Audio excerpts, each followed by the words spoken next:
journée magnifique, pour cette inauguration de notre nouveau complexe. Merci, merci, merci à tous d'être présents. Sans plus attendre, vous allez voir apparaître sur l'écran un petit film qui représente une rétrospective. Donc je vous laisse apprécier.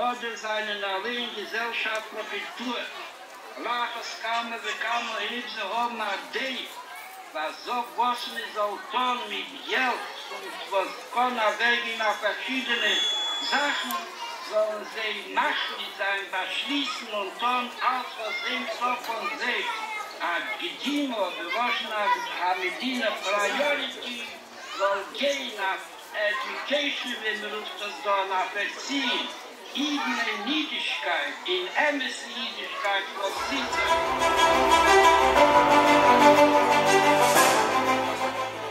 vous tous, à l'équipe de Betrivka et à tous les gens qui sont présents, avec grande fierté, il faut continuer à accompagner ce projet et nous en serons tous très fiers. Merci.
Merci beaucoup, merci beaucoup. Je pense qu'on peut applaudir très fort. On peut applaudir très fort les équipes qui ont œuvré pendant des mois et des mois pour arriver à ce résultat dans les moindres détails. Donc merci à vous. Sans plus tarder, je donnerai la parole à notre cher ami, monsieur Guy Bensoussan, président de la communauté de Lille, pour nous donner quelques paroles réconfortantes. Merci beaucoup, je pense qu'on peut l'applaudir. Merci beaucoup.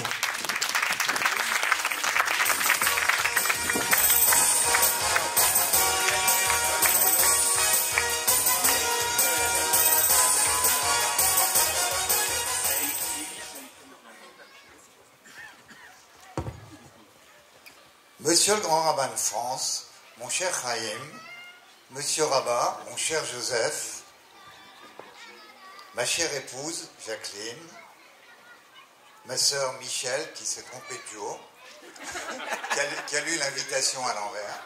Bon, c'est un problème de rédaction sans doute. Mes frères Gérard et Daniel qui sont toujours à mes côtés pour de grands événements et toute ma famille ici présente. Sans oublier mon cher neveu Stéphane. Mesdames et messieurs, mes chers amis, c'est avec une immense fierté et une profonde émotion d'avoir pu contribuer et être présent aujourd'hui pour inaugurer l'école maternelle de jeunes filles de Betrivka. Cet événement marque un moment important, un moment où nous célébrons l'éducation et l'avenir de nos enfants. L'éducation est la pierre angulaire sur laquelle repose le progrès et le développement de toute société.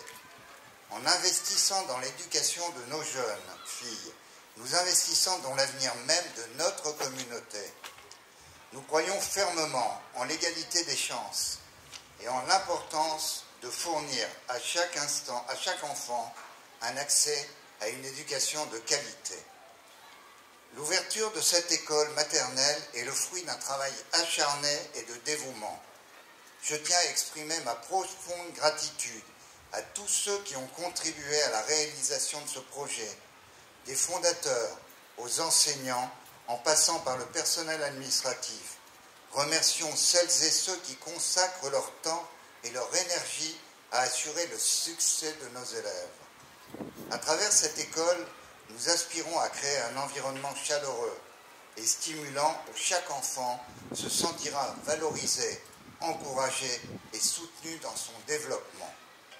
Leur offrir un programme éducatif qui nourrit non seulement l'intellectuel, mais aussi les valeurs morales et spirituelles qui sont au cœur de notre tradition. Je suis convaincu que les jeunes filles qui fréquenteront cette école grandiront pour devenir des femmes fortes, instruites et confiantes, prêtes à relever les défis du monde moderne, tout en restant ancrées dans leurs racines et leurs valeurs. Je suis également très fier de pouvoir rendre en même temps hommage à ma maman à travers cette école. Elle qui avait le goût de l'apprentissage, de la rigueur et qui a toujours cru en l'importance de l'éducation pour façonner un avenir meilleur. Petit, ma maman devait souvent, pour ne pas dire toujours, être derrière moi pour que j'étudie sérieusement, car je n'étais toujours pas l'élève modèle. D'ailleurs, carrément un mauvais élève. Mais grâce à son soutien inébranlable et à son amour infini, j'ai trouvé la force de me dépasser, de surmonter les obstacles et de réussir ma vie. Aujourd'hui, chaque réussite, chaque accomplissement, c'est un peu de son héritage qui continue à briller en moi, à travers moi. Dans notre engagement à préserver, à transmettre nos traditions et nos valeurs, je suis heureux de vous annoncer la création également d'un programme de Talmud Torah avec l'aide de mon épouse Jacqueline et de nombreux soutiens ici présents. Ce programme sera entièrement digitalisé, nommé Eden. Cette initiative philanthropique garantira que l'apprentissage de nos enseignements millénaires reste accessible et pertinent dans le monde moderne, assurant la pérennité de notre héritage précieux pour les générations futures. Mesdames et messieurs, chers amis, ensemble, continuons à œuvrer pour offrir à nos enfants le meilleur départ possible dans la vie et pour bâtir un avenir prometteur pour notre communauté. Merci à tous et que cette école maternelle de jeunes filles de Beth Rivka soit un phare de lumière et de savoir pour les générations à venir. Merci.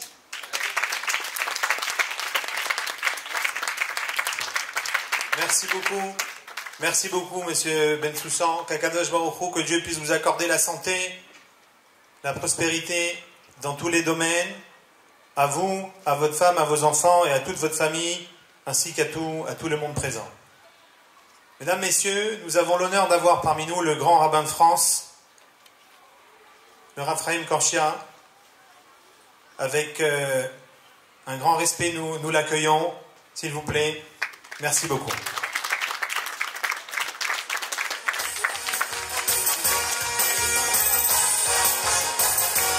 Bien, mes chers amis, je crois qu'en fait, Guy a tout dit, sa volonté de pérenniser une mémoire, un engagement, une proximité, et je lui demandais à quel point une mère peut transformer la vie de ses enfants juste quand elle leur donne la confiance. Tous les pédopsychiatres expliquent que les enfants qui ont été profondément aimés sont ceux qui ont une grande confiance. Je ne dis pas qu'on ne peut pas réussir même sans avoir été aimé au centuple, tout ce qu'on pourrait imaginer. Non, je dis simplement, si on crée des conditions pour que nos enfants puissent grandir, s'épanouir, devenir ce qu'ils pourraient rêver de plus grand, alors on garantit quelque chose de plus profond dans la société. Et bien sûr, il y a toute la famille Bensoussan qui est ici, mais le fait qu'il y ait le maire, ici présent, c'est aussi une façon de dire que c'est important pour la cité, au sens large du terme. Et moi je crois que quand on explique qu'on doit investir dans l'école, dans la formation, c'est beaucoup plus engageant que ce que propose Elie Wiesel. Elie Wiesel nous dit vivre une expérience et ne pas la transmettre, c'est la trahir. Des écoles, et celle-ci en particulier, qui s'adosse à une expérience de vie, à des hommes et des femmes qui ont une histoire, portent une histoire. Et lorsqu'Elie Wiesel explique au fond qu'une école, c'est une machine à ne pas trahir l'expérience transmise par les générations et les générations, il fait que reprendre un verset de la Bible. C'est le verset 7 du chapitre 32 de Deutéronome qui nous dit la chose suivante. She'al avicha v'yagetra, interroge ton père, il te racontera, tes anciens, ils te diront. Qu'est-ce qui permet à la fois d'interroger le passé et de permettre ce lien entre le passé et le futur? Ce sont des écoles, c'est-à-dire des endroits où on va accumuler du savoir pour ensuite le transmettre et le rendre vivant, ce savoir. Il y a deux façons d'avoir du savoir. Vous avez les musées. Dans les musées, il y a beaucoup de savoir. Dans les écoles, il y a un savoir en mouvement. Et remarquez quelque chose d'étonnant. Dans le judaïsme, quand vous fréquentez les synagogues, ce qui vous arrive, monsieur le maire aussi, évidemment, quand vous avez un rouleau de la Torah posé sur une table, personne ne se lève. Si le rouleau de la Torah est porté par quelqu'un, tout le monde se lève. Parce que ce n'est pas tant le savoir qui est important, mais le savoir en mouvement. Le savoir qui se transmet, qui instille quelque chose de ce qu'il est dans la société. Or, le savoir, et Bet Rivka a toujours été un centre que j'aimais d'abord parce que j'ai intérêt à aimer Bet Rivka, parce qu'il y a mes sœurs qui travaillent, donc j'ai intérêt à être bien avec toute la branche de la famille, et parce que ce projet scolaire est un projet qui respecte profondément les enfants. Les dirigeants de l'école savent que j'aime parfois m'installer au fond des classes adaptées, mais j'ai jamais compris ce que ça voulait dire, les classes adaptées. Pour moi, c'est une classe où simplement on s'adapte à l'enfant. On sait donner à chaque enfant ce qui lui convient parfaitement. Et ce qui se passe ici, ce qui est instillé dans l'ensemble de la société, c'est une réponse à ce que disait Gérard de Nerval de manière tellement merveilleuse. Il disait « La mélancolie est cette maladie qui permet de voir le monde tel qu'il est. » Alors parfois on voit le monde avec ses horreurs, avec sa violence, avec sa négation de l'autre, et on pourrait se dire, bon ben le monde est comme ça, il faut qu'on apprenne à nos enfants à s'armer face à cette négation de l'autre. Alors comment faire? Oui, la mélancolie qui semble s'emparer de l'humanité tout entière, comment y répondre? Peut-être avec cette école, et avec tout le projet scolaire, qui consiste, au fond, dans la mélancolie du monde, à instiller de l'espérance. Et quand on instille de l'espérance, ce pari qu'on fait sur les enfants, le pari que Dieu lui-même a fait. Lorsque les Hébreux reçoivent la Torah, les anges disent « Tu sais, mon Dieu, les hommes vont abandonner ta Torah. Ils ne vont pas la respecter, ils ne vont pas faire le Shabbat parfaitement, pas manger kasher, ils vont faire ce qu'ils ont envie. » Et Dieu dit finalement, je leur donne la Torah parce que je la gage sur leurs enfants.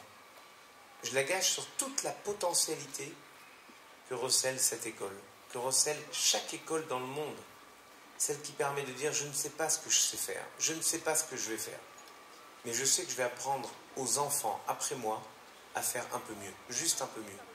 Et ce rêve de progression, qui permet de dire que le monde n'est pas parfait, mais qu'il est perfectible, c'est tout le rêve du judaïsme.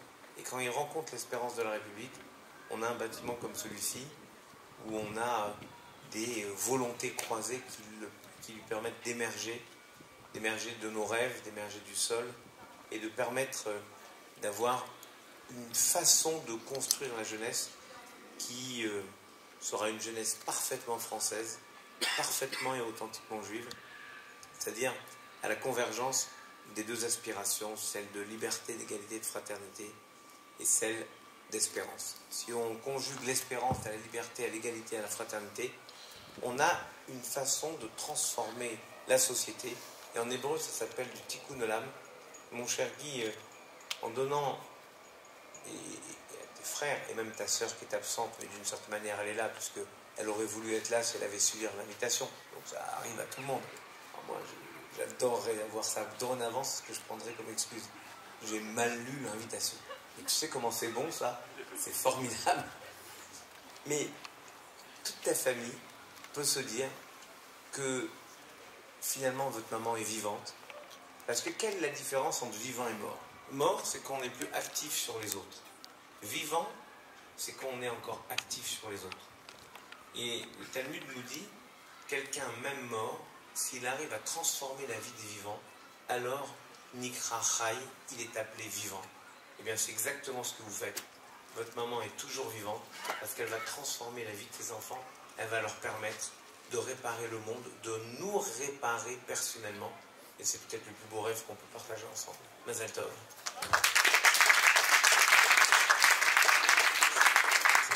Merci beaucoup, monsieur le grand rabbin. Merci pour ces paroles. À présent, une personne qu'on n'a plus besoin de nommer, quelqu'un que tout le monde connaît, notre cher président, monsieur Yosef Rabin. On peut l'applaudir très fort pour les actions qu'il mène au quotidien et son dévouement. Merci beaucoup. Vous êtes invité à danser l'oriental, alors levez-vous s'il vous plaît. Bon. Alors, il est très généreux avec moi parce qu'il paraît que tout le monde me connaît, mais moi je ne sais pas si je me connais. Bon. Ça c'est le premier point. Le deuxième point, il a dit que tout était minutieusement préparé. Je vous dirai ça dans 1h30. Vendre la peau de l'ours avant d'avoir tué l'ours. Bon, en pratique, je voudrais sincèrement remercier le grand rabbin, Jacqueline et Guy, les enfants, Benjamin et son épouse, et même Oren qui a traversé tout Paris pour venir ici. Voilà. Jonathan qui devait être là mais qui a mal lu l'invitation aussi. Les frères de Guy, la sœur qui n'est pas là mais qui est représentée par ses enfants, monsieur Olivier Clodon, maire de hier et je prophétise futur secrétaire d'État, Arnaud, Non, un secrétaire d'État, je peux encore avoir accès à lui. Le président, il a oublié mon numéro. Voilà. Benjamin, David et toutes les personnes qui sont présentes avec nous. Alors, je voudrais simplement rappeler un fait historique. Les Juifs ont été esclaves en Égypte pendant 210 ans. Et la personne qui va les sortir de cet exil, c'est Moïse. Mais la question est simple. Pourquoi est-ce qu'ils n'ont pas choisi, ou Dieu n'a pas choisi quelqu'un qui a été aussi esclave? Ils n'ont pas choisi un confrère, quelqu'un qui a partagé la douleur, la difficulté, l'esclavage, la brimade, la diminution, la honte. Ils choisissent un bonhomme, excuse-moi Moïse, pardon, qui est né et qui est sauvé des eaux, qui est ramené dans un palais royal, il grandit comme un prince, certes, il fuit l'Égypte, mais il devient le roi de Couche. Ensuite, il se marie avec la fille du Kohen Midian, du grand prêtre de Midian. Il fréquente que des personnalités, et lui, il va sortir le peuple juif d'Égypte. Mais quel rapport entre lui et les autres? Ben, la réponse, elle est toute simple. C'est que, en tout cas, une des réponses, c'est que Dieu a voulu donner dans le leader d'Israël quelqu'un qui avait de l'ambition, qui avait l'habitude des choses grandioses, des situations grandioses.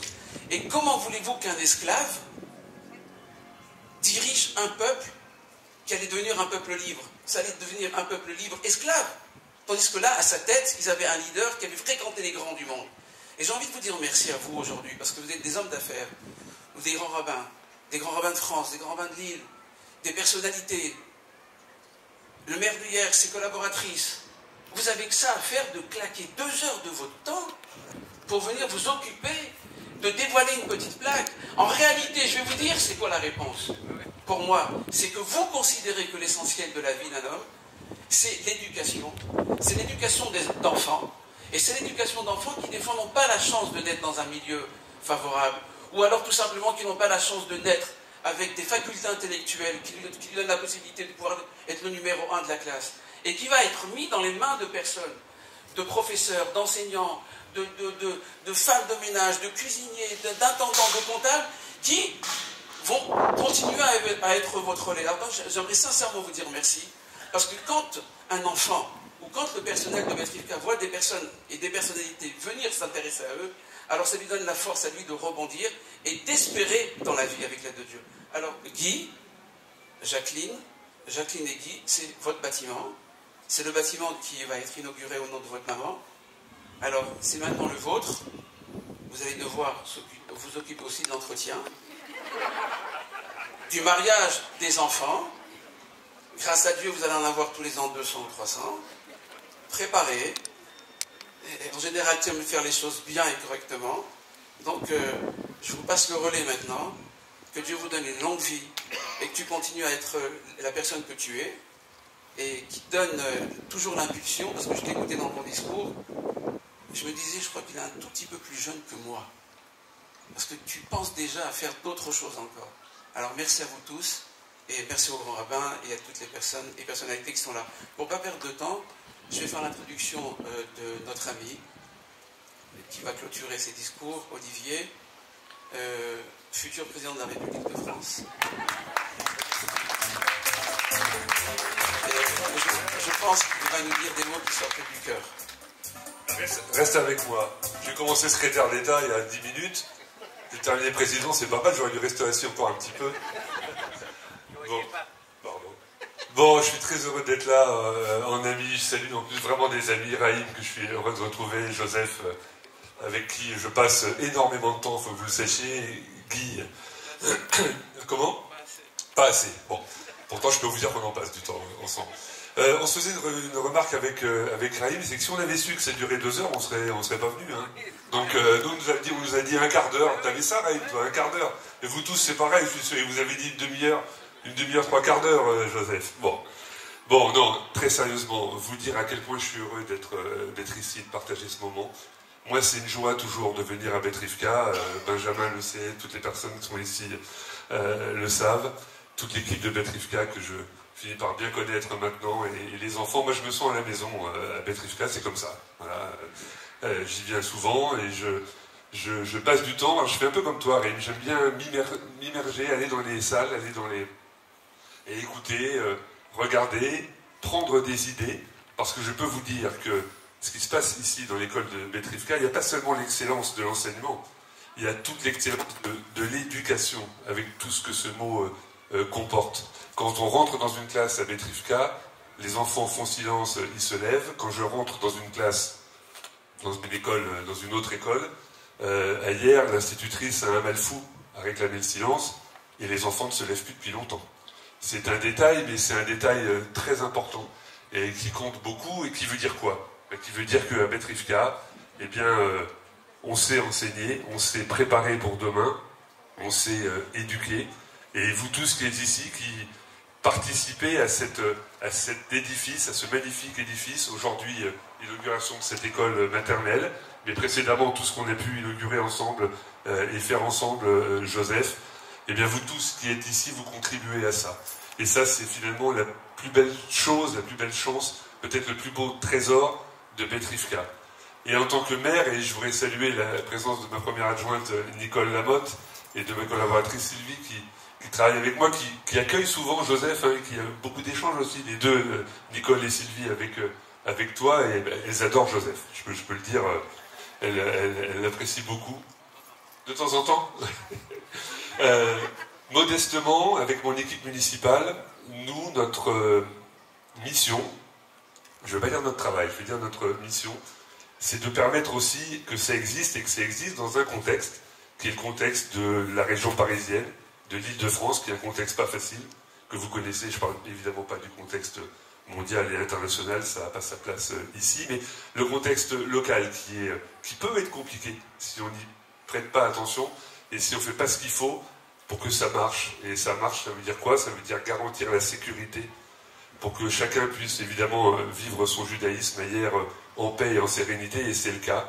Moi, je dis toujours que je suis heureux d'être le maire d'une ville dans laquelle il y a la plus grande école juive de France, et en même temps, parallèlement, il n'y a pas eu un tag antisémite ailleurs depuis des années et des années et des années. Je ne sais pas si vous voyez ce que ça représente dans un contexte et une société comme la nôtre.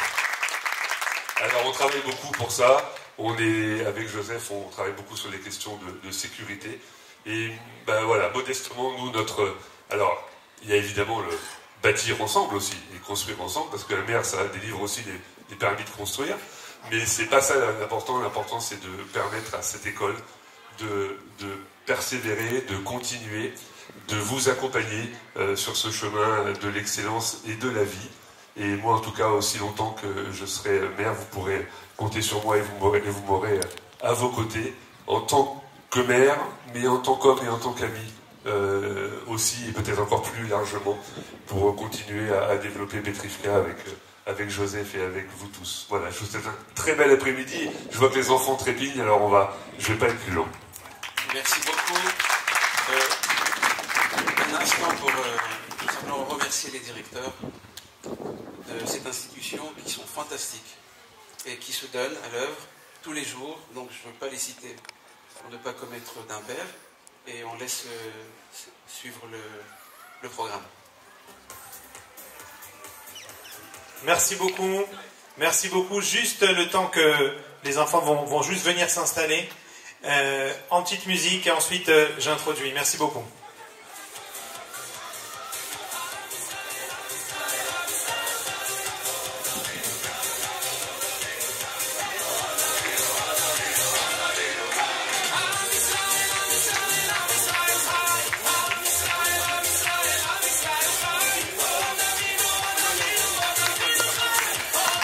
Sous vos applaudissements, mesdames, messieurs. Voici une classe de maternelle 3e année.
Alors, mesdames, messieurs, le temps que s'installent nos artistes, alors je voulais juste vous introduire qu'ils vont vous réciter une petite Mishnah.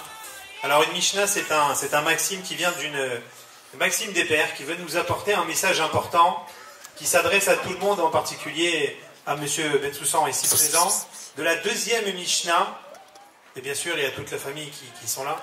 La deuxième Mishnah, celle de Shimon le Juste, qui nous apprend que le monde tient sur 3 choses. Torah, Avoda et Gmilut Chasadim. Torah qui sous-entend bien évidemment la Bible, les règles. Avoda, le travail, l'espoir, la prière. Et Gmilut Chasadim, la générosité.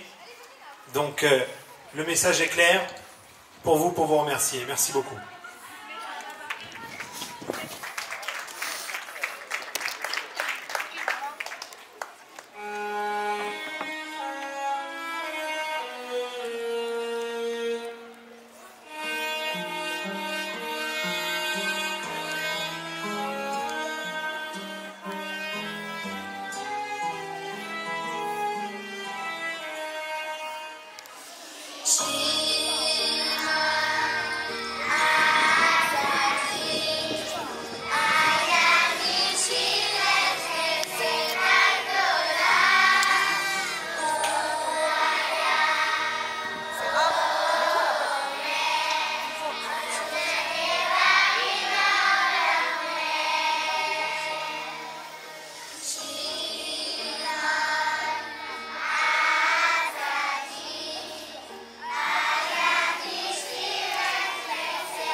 de les applaudir.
Bravo, bravo, bravo, bravo, bravo les enfants. Bravo aux maîtresses pour ce travail. On peut les applaudir très très très fort. Merci beaucoup. Et bien maintenant, le grand rabbin nous disait la force des êtres humains qui sont ici dans ce monde de pouvoir agir. Eh bien, chers amis, nous avons aussi la force de pouvoir apporter une élévation aux âmes lorsqu'on fait des bénédictions et qu'on pense à eux. Et à présent, nous allons distribuer avec monsieur et madame Guy Bensoussan une viennoiserie aux enfants dans lequel on fera la bénédiction et nous aurons en mémoire l'élévation de l'âme de madame Suzanne Esther Bensoussan. Voilà, merci pour l'élévation de cette âme-là, merci pour tout et que ce soit toujours dans des joies que nous nous retrouvons, Bezrat Hashem. Merci beaucoup.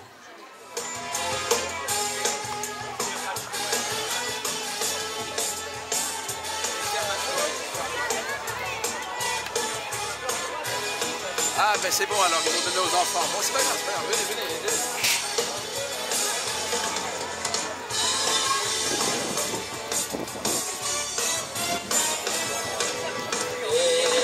N'oublie pas de faire les Lunishmat Esther Bat Shmuel.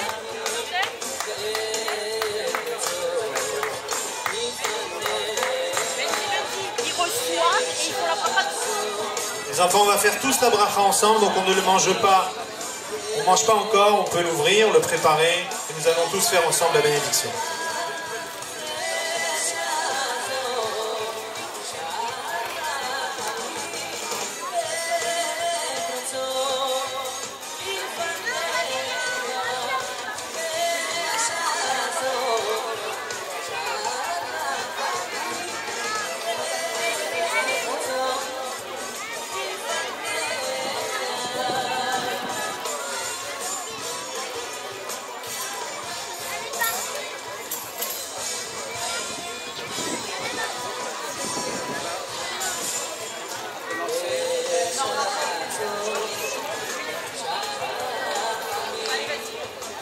Alors les enfants, à présent, nous allons faire la bracha tous ensemble. Est-ce que vous êtes prêts? 1, 2, 3. Baruch ata Elohe melech haolam borei minei mezonot Leilui Nishmat Esther Bat Shmuel. Merci beaucoup les enfants. Merci.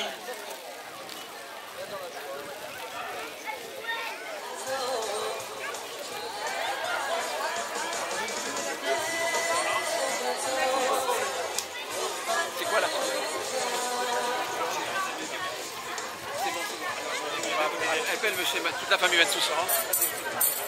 Mesdames, Messieurs, avec un grand plaisir, nous allons nous diriger vers l'entrée pour couper le fil rouge. On attend le caméraman et le photographe. Voilà, on me donne des indications en live.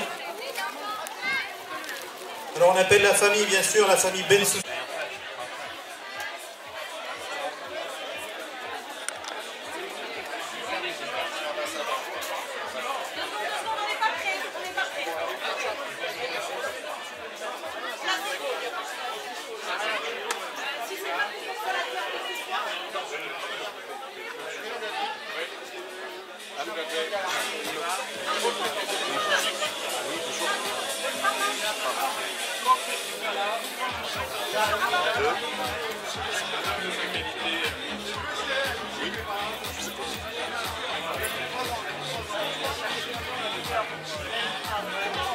D'accord, je peux me rappeler qui c'est déjà.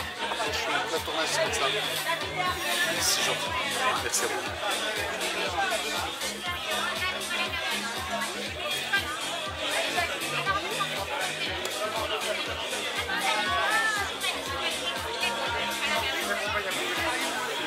On va donner le top départ. David, Pardon, madame l'écrit.